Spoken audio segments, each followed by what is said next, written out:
This is the book Beat Depression by David Hinds from 2001. This chapter is chapter 25. I'm a man, we don't do depression.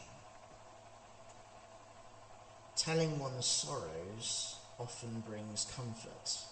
Pierre Corneille, 1606 to 84. Poliush Tut. The bottom line: men find it difficult to admit to psychological problems. Depression is an illness that affects both men and women, but GPs throughout the world report treating far fewer men than women for depression. It seems likely that men suffer from depression just as much as women, but because of their macho mentality, they are less likely to admit to depression or to ask for help. Come on, guys, the game is up. We suffer every bit as much as those lovely ladies, but because they are reputed to be the gentler sex, they feel able to put their tender hands up to depression, while we bury our heads in the pillow and suffer in agonizing silence. It is the way we often think about ourselves in matters of mental health that can be unhelpful. Compared with women, we have a tendency to be far more concerned with being competitive, powerful, and successful. Most of us simply cannot admit that we can be fragile or extremely vulnerable. Traditionally, we have been conditioned to think that as males, we should depend on ourselves and that it is weak to have to depend on someone else, a doctor, for instance, even for a short time. To compound matters further, this traditionally tough and self-reliant view of how men should be is held by some women.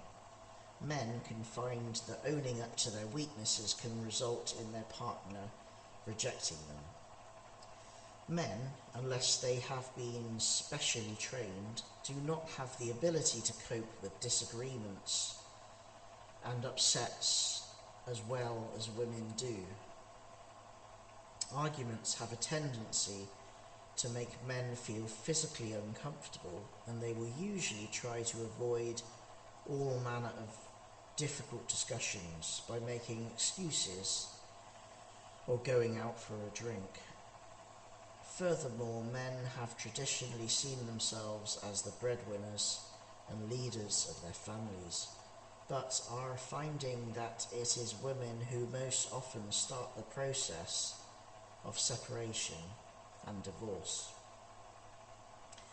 According to the Royal College of Psychiatrists in Great Britain, in their admirable booklet entitled Men Behaving Sadly, men are around 3 times more likely than women to kill themselves.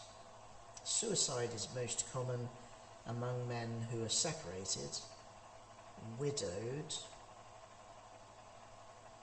or divorced, and is more likely in someone who is a heavy drinker. We do know that 2 out of 3 men who kill themselves have seen their GP in the previous 4 weeks, and nearly half of them have seen their doctor in the week directly before they kill themselves. Men who are depressed are more likely to talk about the physical symptoms of their depression rather than the emotional and psychological ones. This may be one reason why doctors sometimes fail to diagnose depression in men. If you are feeling wretched, even suicidal, don't hold back. Tell your GP exactly how you feel, and then they can help you. Try to remember that depression is a result of chemical changes that take place in the brain. It is nothing to do with being weak or unmanly. Many men who recover from depression, including myself, emerge stronger and better able to cope than before. You may see situations and relationships more clearly when you are better and find the strength and the wisdom to make important decisions and changes that perhaps you were avoiding before. Depression in men can have a happy resolution, and I will show you effective techniques for beating depression as we progress through the book.